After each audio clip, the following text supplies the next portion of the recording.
సింగరేణి ప్రాంతానికి చెందిన 6 జిల్లాల బీజేపీ అధ్యక్షులు సీనియర్ నాయకుల బృందం హైదరాబాద్లోని సింగరేణి భవన్లో కేంద్ర మంత్రి కిషన్ రెడ్డిని కలిశారు. సింగరేణిలో బొగ్గు చోరీ, సంస్థ ఆర్థిక పరిస్థితి, కార్మికుల సమస్యలు, నైనికోల్ బ్లాక్ టెండర్ల ప్రక్రియ అంశాలపై వినతి పత్రం అందజేశారు.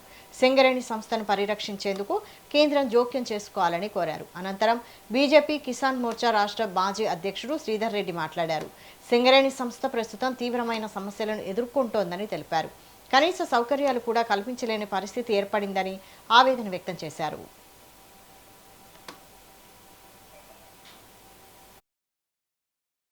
₹52,000 కోట్ల ఇలా సింగరేణికి బకాయి పడినటువంటి రాష్ట్ర ప్రభుత్వము సింగరేణిని నిర్వీర్యం చేస్తున్నటువంటి క్రమంలో 40,000 కుటుంబాలకు 40,000 మంది ఉద్యోగస్తులకు సంబంధించిన కుటుంబాల యొక్క భవిష్యత్తుతో ముడిపడి ఉన్నటువంటి సింగరేణిని అండగా నిలబడాలని, ఇలా తాడిచెర్లది ఏదైతే 2 బ్లాక్ ఏదైతే ఉందో దాన్ని సింగరేణికి కేటాయించాలని చెప్పి మేము 6 జిల్లాల ముఖ్య నాయకులము సంయుక్తంగా కిషన్ రెడ్డి గారికి విజ్ఞప్తి చేయడం జరిగింది.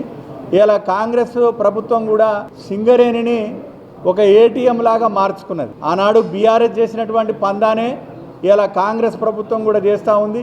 అన్ని రకాల సింగరేణిని నిర్వీర్యం చేస్తూ